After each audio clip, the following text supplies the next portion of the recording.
So I'm going to share a story with you today, boys and girls, and big buddies. Big buddies have heard this story before, so they can help me. This story is called My Aunt the Tailor.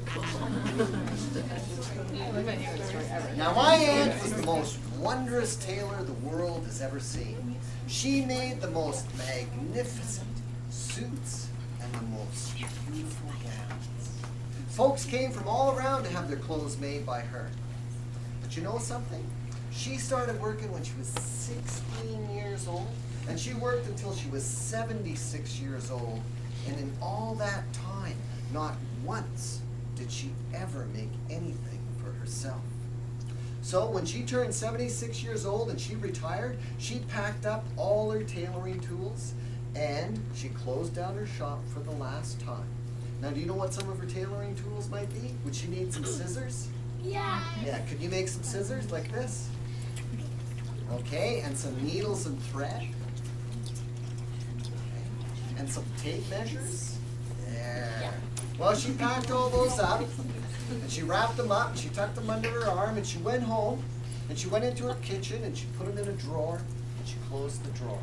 Then she made herself a cup of tea, and she sat down by her fireplace, and she rocked, and she remembered, and she rocked, and she remembered, and she rocked, and she remembered. All the clothes she had made for all those people over all those years, and she thought, and she thought, and then she got an idea of what she was going to finally make for herself.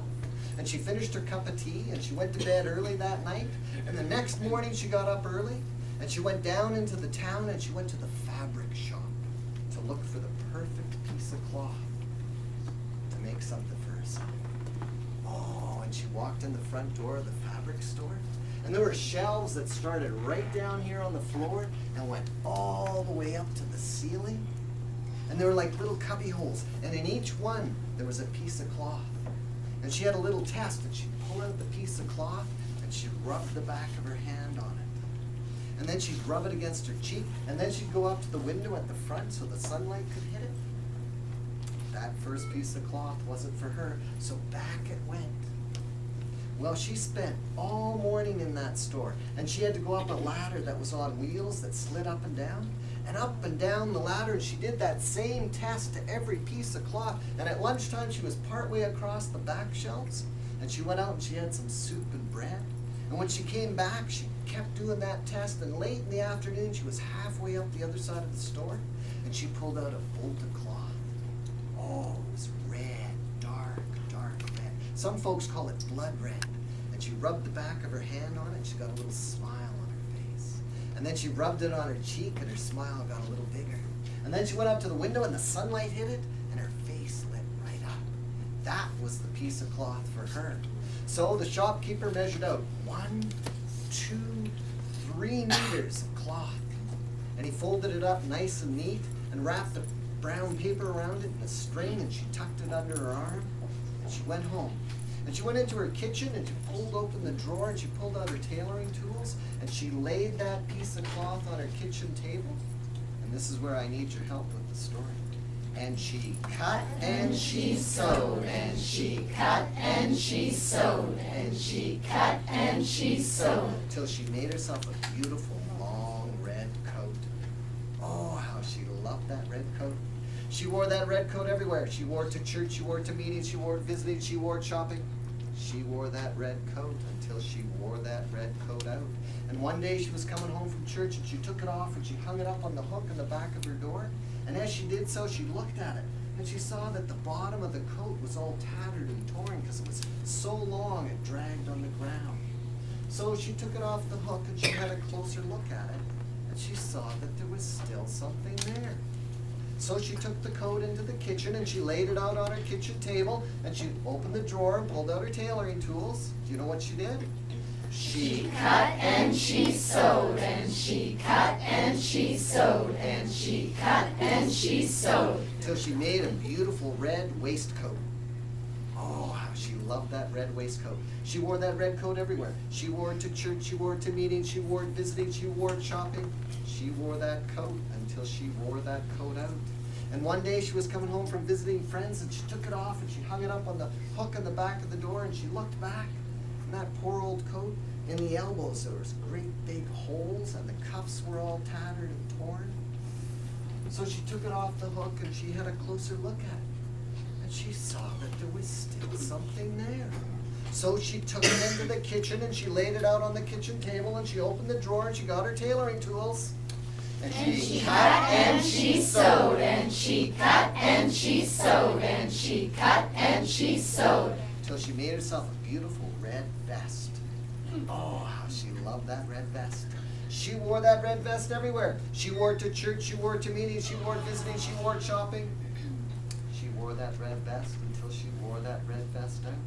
And she took it off from shopping one day and she hung it up on the hook in the back of the door. And as she did so, she looked back at it, and that poor old vest was tattered and torn under the arms, and it was all frayed down here at the front. So she took it off the hook and she had a closer look at it. She saw that there was still something there. So into the kitchen she went and she laid it out on the table, and she opened the drawer. She pulled out her tailoring tools. What did she do? She cut and she sewed, and she cut and she sewed, and she cut and she sewed. Till she made herself a beautiful red tie. Oh, how she loved that red tie. She wore that red tie everywhere. She wore it to church, she wore it visiting, she wore it shopping. She wore that red tie till she wore that red tie out. And one day she was coming home from shopping, and she took it off and she hung it up on the hook in the back of the door, and as she did so, she looked back at that tie. And that poor old tie, it was all frayed and thin here where she knotted it in the same place, and tattered around here. And right here in the center, right there on the tie, there's a great big stain, because whenever she had soup, she used it like a napkin. But she took it off the hook and she looked at it, and there was still something there. So she took it into the kitchen and she laid it out on the kitchen table, and she took out her tailoring tools. What did she do? She cut and she sewed, and she cut and she sewed, and she cut and she sewed. Until she made herself a beautiful red button. Oh, how she loved that red button. She wore that red button everywhere. She wore it to church, she wore it to meetings, she wore it visiting, she wore it shopping. She wore that red button until She wore that red button out. And one day she was coming home from a meeting and she wore it like a brooch. And she took it off and she didn't hang it on the hook in the back of the door. That'd be silly. She went to put it in her jewelry box, and as she did so, she looked at that button.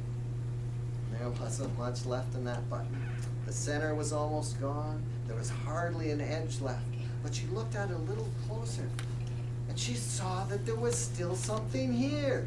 What was it? This story I just told you. That's all that was left.